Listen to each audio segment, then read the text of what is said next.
Hey guys, what is up? H19 coming at you with a quick video. First of all, I hope everyone's enjoying Thanksgiving weekend. But today we are here to talk about really quick what I feel about these cards right here, which is the draw traps and how I feel they are in the meta right now. So first, we got over here on screen Dimitri's deck list from the recent uh, RBT rulers. Shout out to E3 Keegan for hosting all these great editing events. But yeah, here we got Dimitri who brought the six draw traps back. And I was kind of wondering, is this a good time to bring all the draw traps back?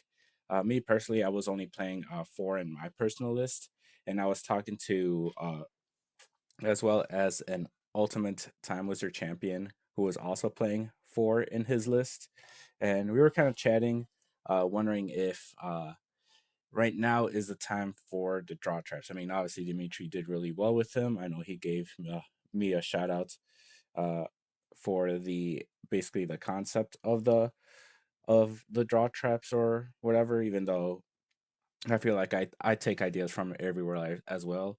Uh, but like I said, I was talking to an Ultimate Time Wizard champion, and my personal list and his list were very similar, where we were each uh, playing only four draw traps in our builds.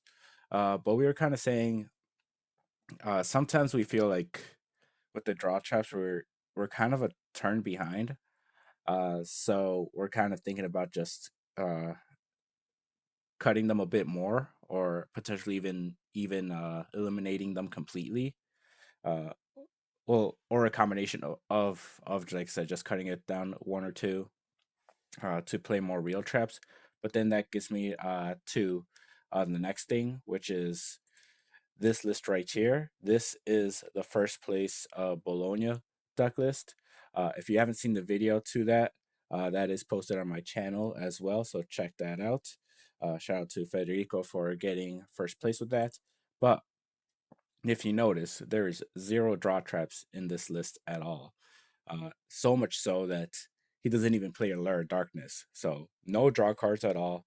He just wants every single card to be active and do something at that time. Or so he's playing heavy back row, and then since he's playing heavy back row, he's also playing a way to protect that back row.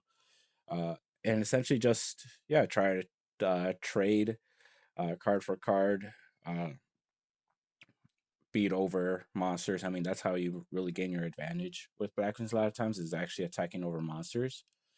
Uh, but yeah, I mean, overall, like I said, very, very trap heavy list, even like main decking hand traps, you know. So playing all the big ones, the only one that's missing is Torrential. But again, you kind of want to always have a monster on field and attack over your opponent's monsters.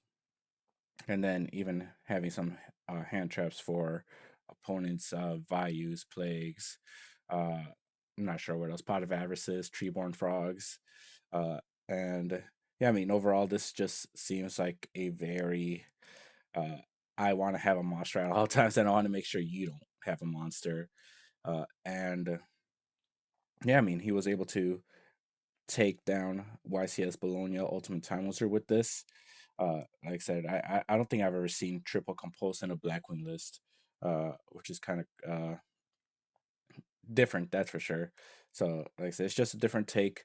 Uh, so, cutting draw traps to make sure you don't never have a dead card is one way to kind of think about it. Uh, and always have good main deck monsters. And then obviously always have access to some other potential down here. Side deck as well. It's the first time I've seen this card, the selection. I was really surprised by it. Like I've never heard of this card before.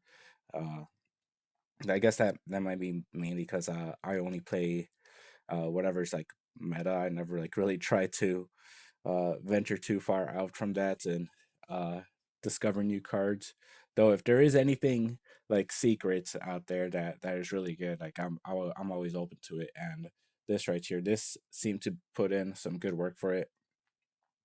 This straight up negates summons, so in the mirror match, you don't have to worry about your opponent chaining an Icarus attack, which is really good. Uh, and yeah, I thought that was pretty cool.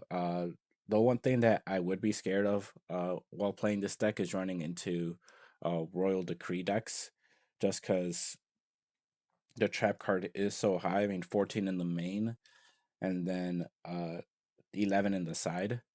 So I would just be kind of worried about running into those decree decks like Light Sworn. That's like, what is Light Imprison gonna do when you're facing down a decree, right? Uh, but I mean, I guess you just kind of have to hope to avoid those, or if you run into them, they don't draw their decrees. But yeah, let me know what you guys think uh, about the draw traps right now in the meta. Like I said, Dimitri did pretty good with them in RBT rulers. Uh, does this work better against a higher level of competition than it does against a uh, like I guess like just a more uh, ultimate time wizard I guess level of competition, which is uh, I would still say it's still one of the harder things to accomplish, getting an ultimate time wizard win. I mean, I still haven't done so myself, uh, and I'm working towards it. But uh, I mean, where does this work? At what point is this really good or just not good at all?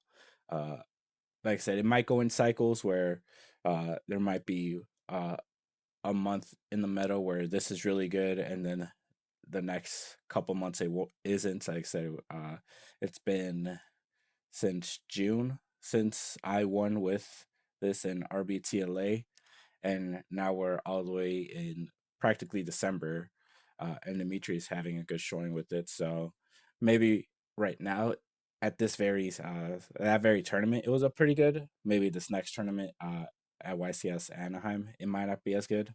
So maybe we're just have to gear decks towards being more active, where every card you draw it actually does something.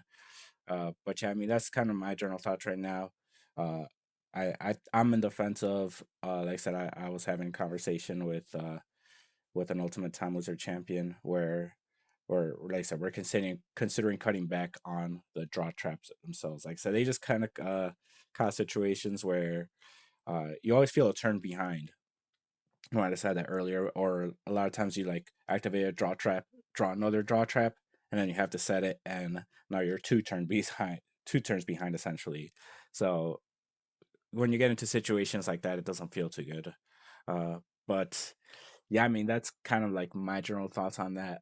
What am I gonna do personally?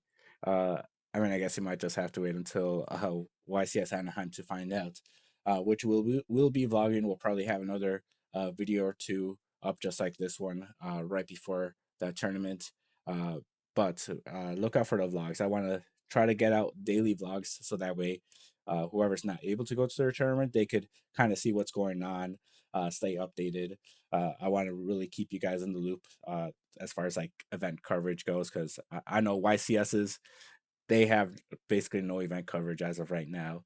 So gonna be out there vlogging. Hopefully, try to get a lot of deck profiles. YCS Bologna, there was like really like no one really recording content, so myself and Red Gadget were able to kind of like scoop up pretty much everything from that event.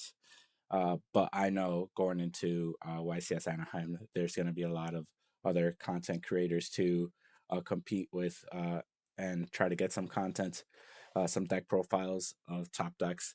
But we will still try our best to try to get, I mean, whatever we can. I mean, definitely try to aim for that first place list, but definitely as much as from the top 8 and even top 16. So, yeah, if you guys are still here, thanks for tuning in. Again, happy Thanksgiving weekend, and I'll catch you all next time.